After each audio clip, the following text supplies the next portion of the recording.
দুর্নীতি মুক্ত বাংলাদেশ ইনশাআল্লাহ সবাইকে নিয়ে আমরা করব। আমরা কথা দিচ্ছি বাংলাদেশ জামাত ইসলামী যদি আল্লাহ তাআলার মেহেরবানি এবং সরকার জনগণের ভালোবাসা নিয়ে সরকার গঠন করে, তাহলে আর কথা বলেন না, আর কথা বলেন না ভাই।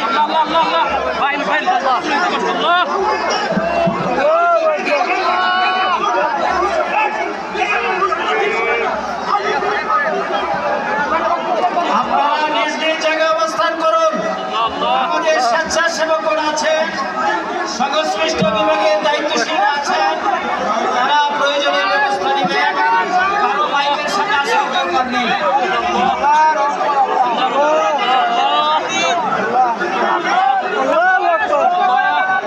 অবস্থান করুন নিজ নিজ জায়গায়।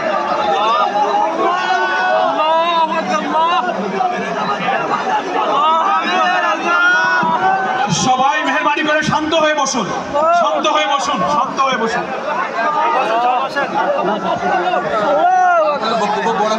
আপনারা সকলে আমি ভাইরা আমিরে জামাত একটুখানি অসুস্থ হয়েছেন গরমের কারণে হয়েছে, কিন্তু উনি বারবারই চেষ্টা করছিলেন বক্তব্য দেওয়ার জন্যে। ডাক্তাররা বলছেন ওনার আর বক্তব্য রাখা ঠিক হবে না। ওনার যে বক্তৃতা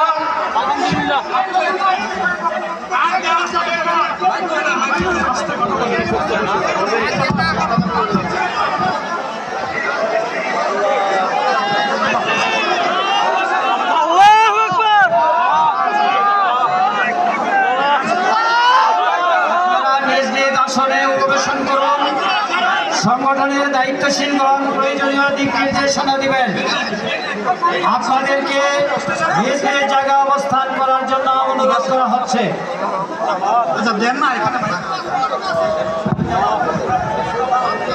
আপনাদের এই ড্রোনগুলো আলহামদুলিল্লাহ, আলহামদুলিল্লাহ। আরে আল্লাহ যত সময় আয়াত দিয়েছেন, আল্লাহ যত সময় আয়াত দিয়েছেন,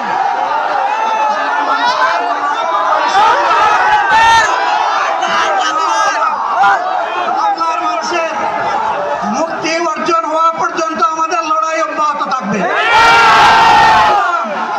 জামাতে ইসলামী যদি আল্লাহর ইচ্ছা এবং জনগণের ভালোবাসায় বাংলাদেশের মানুষের সেবা করার সুযোগ পায়, তাহলে মালিক হবে না, সেবক হবে ইনশাআল্লাহ। আমি ঘোষণা দিচ্ছি, লক্ষ জনতাকে সাথে নিয়ে বাংলাদেশ জামাতে ইসলামী থেকে যারা আগামীতে সংসদ সদস্য হিসাবে নির্বাচিত হবেন, আপনারা কথা বন্ধ করেন, আপনারা কথা বন্ধ করেন, সবাই বসে পড়েন, সবাই বসেন, বসেন, কেউ দাঁড়াবেন না, সবাই বসেন।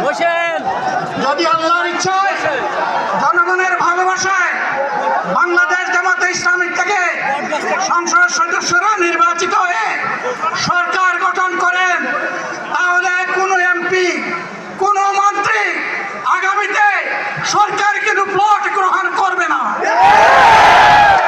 কোনো এমপি এবং কোনো মন্ত্রী ট্যাক্সবিহীন কোনো গাড়ি চড়বে না। কোনো এমপি এবং কোনো মন্ত্রী তার নিজের হাতে কোনো টাকা চালাচালি করবে না।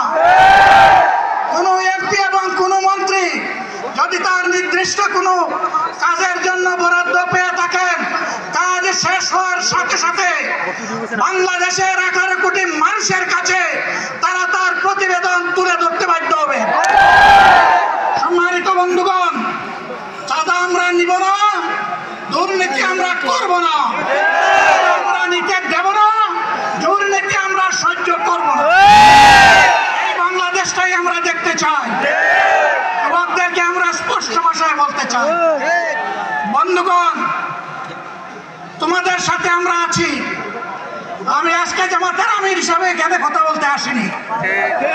আমি এসেছি বাংলাদেশের 18 কোটি মানুষের একজন হয়ে কথা বলতে। আমি শিশুদের বন্ধু, আমি যুবকদের ভাই, আমি বয়স্কদের সহযোদ্ধা।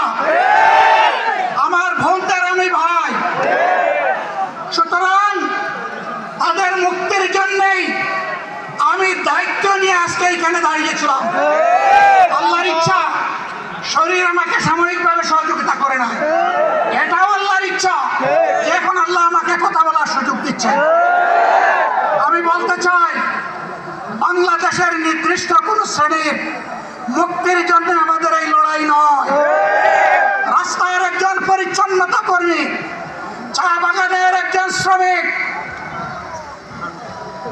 রক্ত পানি করে ঘাম জড়ানো আমার একজন রিক্সা চালক ভাই মাঠে ময়দানে বাংলাদেশের মানুষের মুখে যারা এক মুঠো ভাত তুলে দিতে চায়, আমার সেই কৃষক বন্ধুটি, আমি তাদের হয়ে আজকে এখানে কথা বলতে এসেছি। আমি কোনো অভিজাত শ্রেণীর হয়ে এখানে কথা বলতে আসিনি। আল্লাহ তাআলা আরো শেষ মেহেরবানি, আজীবন সকল রক্ত চক্ষুকে উপেক্ষা করেছি, যে জুলুমের পরোয়া করি নাই। আমার আফসোস, 24 সালে জাতিকে মুক্তি দিতে গিয়ে যারা জীবন দিয়ে শহীদ হলো, আমি তাদের একজন হতে পারলাম না।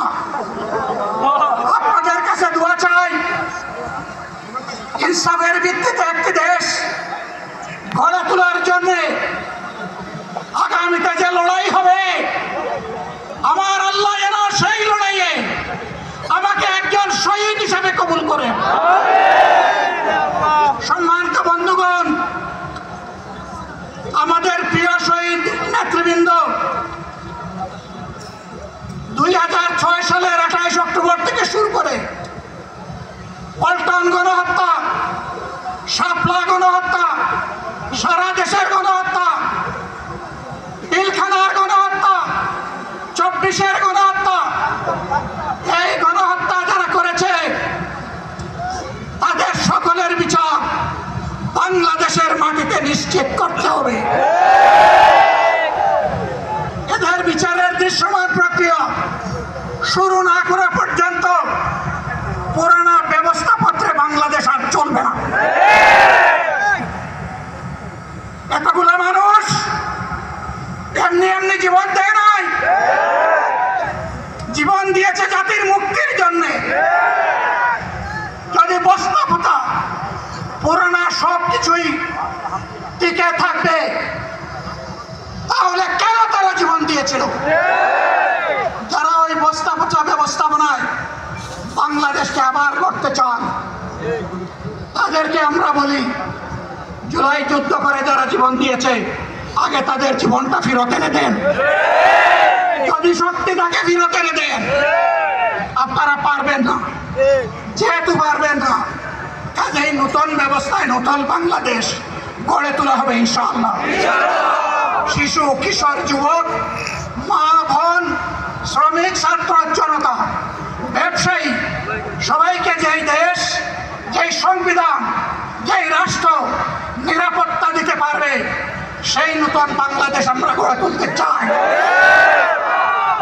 ভাইয়েরা, আমাকে সবাই চাপ দিচ্ছে, কেউ বলে ভাই শেষ করেন, কেউ বলে চাচা শেষ করেন। আমি তাদেরকে নিশ্চয়তা দিয়ে বলছি, আমার মত আমার আল্লাহ নির্ধারিত সময় থেকে 1 সেকেন্ড আগে হবে না। হায়াত যা দিয়েছে তার 1 সেকেন্ড আগেও আমি যাব না। অতএব মহান আল্লাহর কাছে আবারও তৌফিক চাই। আপনাদের কাছে যে কষ্ট হয়েছে, আপনারা, আমি তো এখানে শান্তিতে বসাচ্ছিলাম, আর চতুর্দিকে শুধু দৃষ্টি বুলাচ্ছিলাম। কি কষ্ট হচ্ছে আমার ভাইদের। প্রিয় ভাইরা, এই কষ্ট আল্লাহর জন্য, এই কষ্ট তার জন্য।